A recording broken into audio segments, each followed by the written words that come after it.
수사팀에서 진상조사 반발하며 사의 표명한 검사도 있는데 입장 있으십니까? 어제 충분히 말씀드렸습니다. 오늘은 제가 더 드릴 말씀이 없습니다. 지켜봐 주십시오. 수사팀이 건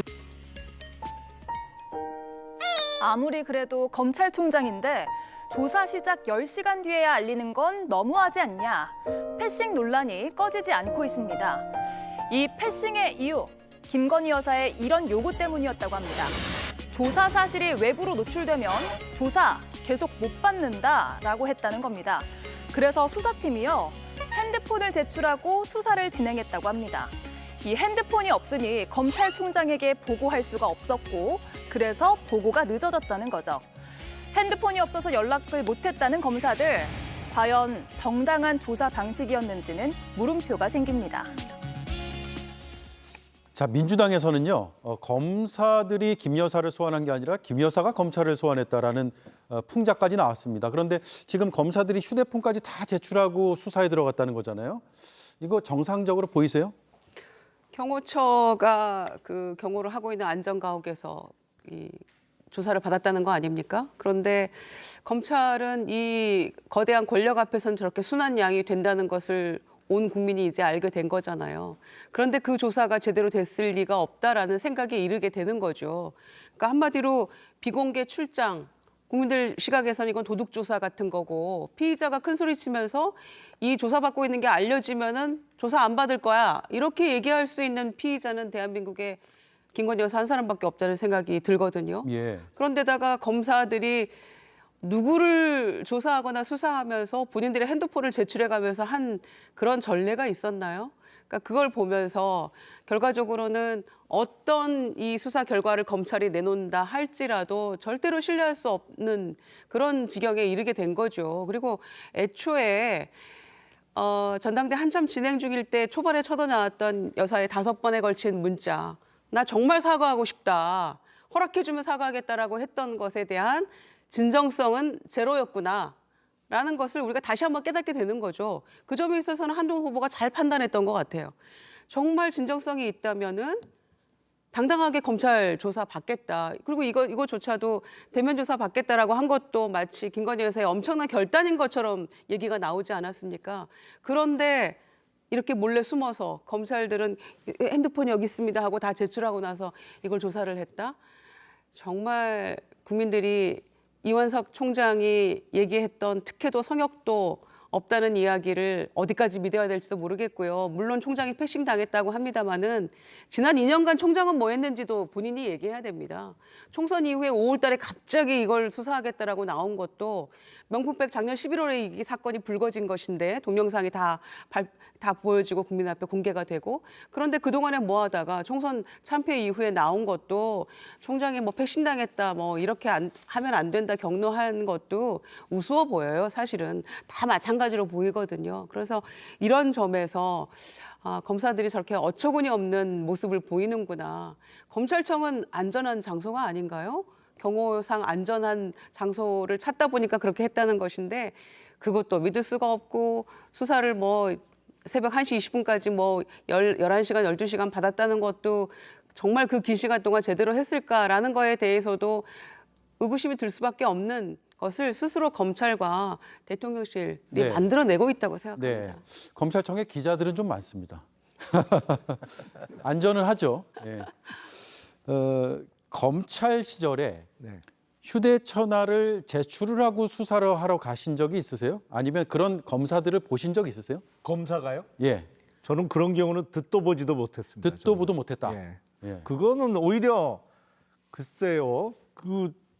제가 사실은 지난 주말에 김건희 여사의 조사 사실이 알려진 다음에 그 직후에 이게 언론에서 김건희 여사가 제3의 장소에서 소환 조사를 받았다고 표현을 하는데, 이게 소환을 당한 건 검사가 당한 거지.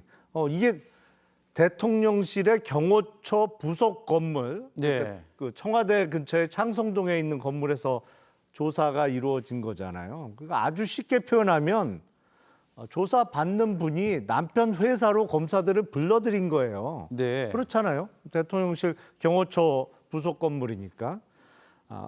지금 왜 검찰총장에게 보고를 안 했냐? 서울중앙지검의 이유는 크게 보면 두 가지를 들고 있습니다. 도이치모터스 주가 조작 사건과 관련해서 검찰총장의 수사 지휘권이 배제되어 있기 때문에 사전 보고를 안 했다. 예, 윤석열 총장 때 이미 배제가 돼 있어서 그렇죠. 유효하다. 아니 그거는 윤석열 당시 검찰총장 시절에 검찰총장의 배우자 관련된 사건이니까 그 검찰총장의 수사지휘권을 배제했던 거지. 이원석 지금 검찰총장하고 김건희 여사하고 무슨 친인척 관계도 아니고 아무 관계도 없는데 왜 지금 검찰총장의 수사지휘권을 배제합니까? 이거 자체가 어불성설이고 네. 그럼에도 불구하고 왜 사전 보고를 안 했냐 논란이 일어나니까 그 다음에 든 이유가 조사 시작 전에 휴대전화를 그 영부인 측에서 요구해서 제출하는 바람에 그 연락할 방법이 없었다는 게 지금 이유잖아요. 그렇죠. 이게 점입 가경입니다, 사실은. 그러니까 휴대전화를 오히려 검사들이 압수당한 꼴로 지금 조사가 이루어졌다는 얘기를 검사 입으로 스스로 하고 있는 건데 글쎄요, 저는 진짜 이런 경우는 처음 봅니다. 네. 보도 듣도 못했다라는 건데 뭐 여러 가지 이견이 있을 수 있습니다. 지금 국민의힘의 지도부에서는 절차상으로도 법적으로도 문제가 없는 조사 절차였다라고 이야기를 하고 있는데 홍석준 의원은 개인적으로 어떻게 판단하고 계세요? 예, 이 사안을 본질과 좀 형식을 이제 명확하게 이제 인식을 해야 되는데 본질은 결국은 도이치모터스 사건에 관련된 대통령 영부인에 대한 조사입니다. 이번 조사가 우리 대한민국 헌정 역사상 최초로 현직 대통령 영부인에 대해서 검찰이 대면 조사를 12시간 이상 했다는 것이 본질 아니겠습니까? 네. 그런데 잘 아시는 지금 도이치모터스 사건은 2009년, 2012년 사이에 당시 건호수 도이치모터스 회장이 주가 조작을 했다는 그런 어떤 혐의인데 이것이 2019년도에 고발이 돼가지고 그동안 이제 문재인 정부에서 수사가 이루어졌고 작년 2023년 2월 달에 벌써 1심 판결이 난 상황입니다. 그래서 건호수 회장이 지금 유죄 판결받고 나머지 사람들은 다 무죄 내지는 혐의 없다고 이야기되었던 그런 상황입니다. 그런데 유독 지금 김건희 여사만은 기소조차도 당시에 문재인 정부 검찰에서 탈탈 수사를 했지만 기소조차도 되지 않은 사항에 대해서 네. 아직까지 아무런 검찰 종결이라든지 수사 종결이라 이런 어떤 조치를 취하지 않고 계속해서 시간을 끌고 있다가 결국은 대통령실에서 서면 조사를 요구했지만 검찰에서 대면 조사를 요구했고 그래서 장소 문제라든지 이런 것은 경호 문제로 이제 검찰청이 아닌 경호처에서 대면 조사가 이렇게 이루어졌는데 이런 어떤 본질적인 사항은 이제 온데간데 없고 갑자기 형식적으로 장소가 어떠냐 또 검찰총장 패싱이 어떠냐 이런 어떤 문제가 오히려 더 지금 이제 이슈화되고 있는 것이 저는 굉장히 좀 안타깝게 생각하면서 그런데 이원석 총장도 어제는 좀 강하게 국민에게 뭐 사과를 하는 둥 하다가 지금은 오늘은 이제 말을 좀 아꼈죠. 그것은 검찰총장이 진상조사라든지 이런 것을 하지도 않고 먼저 국민에게 사과한 저는 검찰총장으로서는 대단히 부적절한 그런 어떤 발언이 아니었나 지금 당내 전반적으로 그렇게 생각을 하고 있습니다. 네. 12시간 조사한 것 그리고 어떤 것을 조사했는지 그 내용이 본질이지 형식 같은 것들로 이런 여러 가지 논란이 발생하는 것은 부수적인 것이다. 그렇습니다. 이 입장이시군요. 자, 말씀 중에 지금 문재인 정부에서 이 사안에 대해서 탈탈 털었다라고 하는데 그 내용을 좀 알고 계세요? 김영현 의원님? 뭐 많이는 알고 있지 않지만 뭐 개요는 알고 있습니다. 최근에 그 부분에 대해서 이성윤 당시에 서울중앙지검장이 의원이 되고 나서 한 발언을 보면 그 당시에 서울중앙지검의 사건은 있었지만 당시 검찰총장은 윤석열이었고 네. 윤석열 사단이 이 검찰이라는 조직을 한 손에 쥐고 있었던 상황이었다. 그래서 그 김건희 여사에 대해서 충분한 수사를 할 수 없었고 그래서 부득이하게 공범만 기소를 한 것이고 김건희 여사에 대한 수사는 그런 연유로 못했고 이어서 윤석열 검찰총장이 대통령이 되는 바람에 또 마찬가지로 못했던 것이다. 네. 그런데 무슨 문재인 정부 때 탈탈 털었다는 것이냐. 그 당시에 검찰 조직을 누가 장악을 하고 있는지를 봐라. 라는 이야기를 합니다. 이성윤 의원이요? 예, 이성윤 의원이 얘기를 했는데 제가 문재인 정부 당시에 검찰의 권력 행사 장면을 저는 누구보다도 가까운 곳에서 목격한 사람입니다. 문재인 정부의 검찰은 결코 그 대통령에 종속돼 있는 검찰이 아니었습니다. 독자적으로 자신들이 사건을 입건을 해서 수사를 하고 그리고 나중에 사후에 보고를 했지. 네. 그것에 대해서 사전에 정권의 승인을 득하고 한 수사는 없습니다. 네. 그러면 그때도 패싱 당하신 거네요? 저는 뭐 당연히 패싱 당했고요. 예. 적어도 서울중앙지검장인 시절에는 그래도 중간중간에 보고는 충실히 했지만 총장이 되고 난 이후로는 완벽하게 패싱을 했습니다. 네. 홍석준 의원님 반론 있으세요? 네, 그때 법무부 장관 추미애 장관이 그 수사 지휘권을 이제 발동을 해서 당시 윤석열 검찰총장은 수사 라인에서 완전히 배제를 했고 또 잘 아신 것처럼 검찰의 인사에 있어서도 검찰총장 윤석열 당시 총장과는 협의하지 않고 법무부 장관 추미애 장관이 대통령과 함께 일방적으로 검찰 인사를 했죠. 그런데 뭐 검찰이 그 검찰총장 윤석열 대통령 입장을 든다? 뭐 상식적으로 이해가 납득이 되지 않고요. 그리고 지금 무죄 내지는 면소를 받은 사람들 중에는 심지어 이모 씨 그 당시에 김건희 여사 그 계좌를 관리한 사람까지도 다 면소 무죄 판결이 난 그런 어떤 사항입니다. 그것은 팩트인데 그럼에도 불구하고 그러면은 뭐 수십 명이 다 그렇게 돼 있는데 김건희 여사만 왜 이렇게 됐냐 말이죠. 네. 그 부분이 금방 이제 외견상으로 법무부 장관이 있고 대통령 인사권이 있는데 어떻게 윤석열 검찰총장이 검찰 조직을 장악하고 있겠느냐라는 이야기를 하시는데요. 기본적으로 그 당시의 구도는 검찰을 해체하려고 하는 문재인 정부가 있었고 이에 대응하고자 하는 검찰 조직 전체가 있었습니다.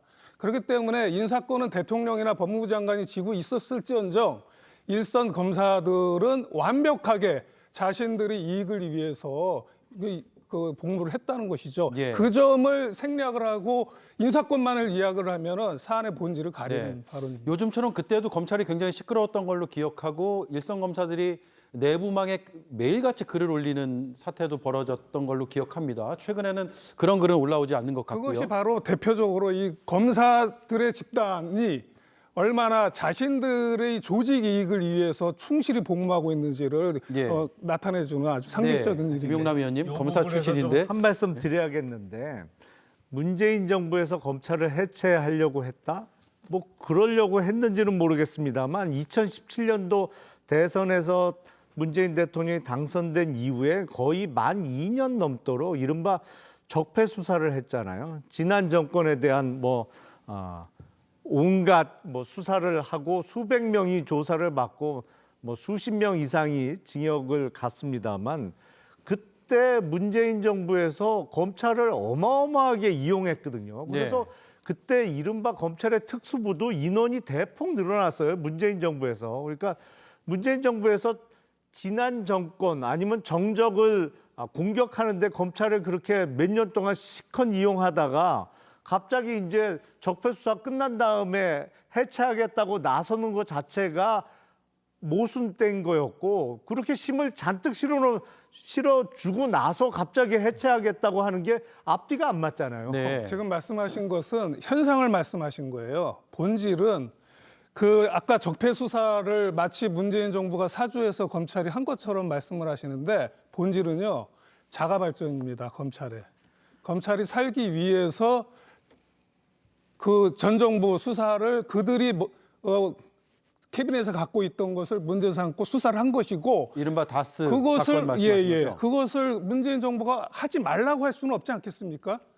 그렇게 해서 현상적으로 보면은 반사 이익을 얻은 것 같지만 본질은 검찰의 자가 김용남 발전. 의원님. 그게 사실과 맞지 않는 것이 제가 문재인 정부 들어서 검찰의 특수부를 엄청 인원도 늘리고 조직을 늘렸다고 하는데 예를 들어서 서울중앙지검의 특수부 하나를 늘리려면요. 대통령 시행 규칙을 바꿔야 됩니다. 그걸 검찰이 어떻게 바꿔요? 그거 다 해줬거든요. 그래놓고 검찰에서 알아서 정권의 의지와는 아무 상관없이 자가 발전해서 적폐 수사한 거다. 그거는 네. 손바닥으로 하늘을 가리는 거죠. 알겠습니다. 본론으로 돌아가야 되는데 지금 못 돌아가고 있거든요. 홍석준 의원님 짧게. 짧게 한마디 하겠습니다. 이게 검찰이 자가 발전했다.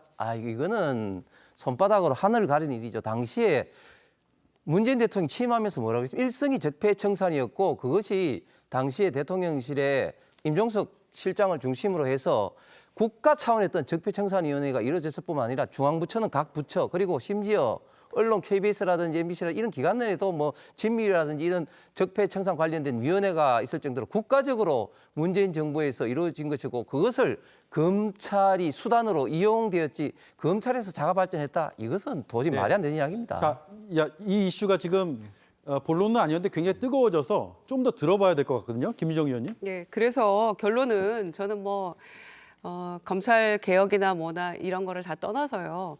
결론적으로는 수사지휘권이 배제가 된 상태에서 주가조작 사건에 대해서 문재인 정부에서 또 탈탈 털었는데 뭐 나오지 않았다라는 네. 게 대통령의 주장이기도 하셨어요. 그러면서 그러니까 특검 갈 필요 없다. 이게 얼마나 털고 우리를 괴롭혔느냐라는 취지로 얘기를 한 바가 있었거든요. 그런데 알고 보니까 탈탈 털었다고 했던 그 지점이 바로 서면 조사 한 번이었는데 그것도 매우 부실한 서면 답변 하나였다라는 거잖아요. 그런데 그게 대통령에게는 특검으로 갈지 말지의 기준점이 된다는 것에 대해서 국민들이 황당하고 기함을 했었던 거죠. 그 정도 탈탈 털렸다고 했었는데 서면조사 한 번 했던 것이고 그것도 매우 부실한 것이었다. 그런데 그거 한 번 받아놓고 답변서 제출해놓고 이것 때문에 우리는 그 주가 조작 관련해서는 특검으로 갈 수 없다라는 것도 정말 황당한 이야기고요. 예. 그래서 최혜병 특검과 관련해서도 일단 공수처 결과를 보고 부실하면 특검 가겠다 나부터도라는 것 대통령의 이야기도 그 기준점 자체가 완전히 다르다라는 말씀 하나 드리고요. 자, 문재인 정권에서 그랬다 쳐요. 그러면은 이 정권 출범하고 3년째가 됐는데 왜 주가 조작 사건 관련해서 김건희 여사에 대해서 수사 전결도 못하고 기소도 못하고 이 어정쩡한 상태로 계속 가다가 이렇게 도둑 조사를 한번 합니까? 이거 굉장히 심각한 문제라고 보여지는 거죠. 그리고 그 장모하고 여사 사이에 위법하게 뭐 20억 넘게 이득을 얻었다라는 검찰의 그 관련한 문건에 대해서도 한동훈 후보 그 비대위원장 시절에 뭐라고 얘기했습니까? 그거 문재인 정권 검찰이 한 거 아닙니까? 그런데 왜 기소 안 했죠? 이렇게 얘기했는데 알고 네. 보니까 윤석열 정권에서 한 거였어요. 그 말대로라면 기소하는 게 맞죠, 당장. 그런데 그조차도 안 하고 있고 이 윤석열 정권 들어서 검찰에서 아무리 들여다봐도 석연치 않은 구석들이 있기 때문에 어정쩡 아무것도 못하고 있는 건데 이조차도 특검 못 간다라고 얘기하면 이게 대통령이 이야기하는 국민 눈높이인 것인지 한동훈 이제 대표가 얘기하는 국민 눈높이인 것인지 우리는 따져봐야 된다는 거죠. 네, 알겠습니다. 자, 요 사안은 이렇게 정리하는데 앞으로 얘기를 짤막하게 좀 더 해볼게요. 결국 지난 주말에 뭐 소환 조사 방식의 문제 뭐 이런 걸 다 떠나가지고 절차상으로 보면 이제 도이치모터스 주가 조작 의혹 그리고 명품백 수수 의혹 두 사건에 대한 불기소로 가는 과정에 있다고 보세요? 거의 그 단계를 밟아가고 있는 것으로 보입니다. 그러니까 이 사건을 불기소 처분하는 그냥 과정의 하나로 지난 주말에 김건희 여사가 조사를 받아준 거죠. 거의 뭐 옛다 조사 수준인 것 같은데 그렇게 하고 할 것 같은데 제가 보기엔 이원석 검찰총장이 결국엔 뭐 임기가 지금 2달도 채 남지 않았습니다만 결국에는 얼마 남지 않은 임기입니다만 미리 사퇴를 하면서 본인의 의사 내지는 뭐 어떤 그 저항의 의지를 밝히는 게 수순이 되지 않겠나 네. 그런 생각을 해봅니다. 네, 국민의힘에서 어떻게 전망하는지 마지막으로 듣고 넘어갈게요. 네, 뭐 지금 이 사안은 조금 전에 말씀드린 것처럼 김준호 의원님 말씀하신 것처럼 검찰이 지금 잘못한 것은 빨리 수사 종결을 하지 않은 것은 저는 검찰이 잘못했다고 봅니다. 그런데 좀 전에 말씀하실 때 서면 조사 하나만 받았다고 했는데 그 관련된 사안에 대해서 뭐 계좌 어떤 뭐 추적이라든지 그런 어떤 그 조사는 당연히 사전에 있었고 그리고 김건희 여사는 단순하게 계좌를 빌려준 것이고 그 계좌 관련돼서 수십 명이 조금 전에 말씀하신 것처럼 이미 1심 판결에서 무죄가 난 어떤 그런 어떤 사안인 것이죠. 그래서 대면 조사에서 검찰이 어떤 사항을 조사했는지는 정확하게 모르겠습니다만 그 결과에 의해서 합리적으로 결정할 것으로 생각을 합니다. 예. 수사 방식은 순한 맛이었는데 결과도 순한 맛일지, 방식은 순했지만 결과는 매운맛일지는 좀 봐야 될 것 같습니다. 조만간 나오겠죠? 알겠습니다. 다음 이슈로 넘어가겠습니다.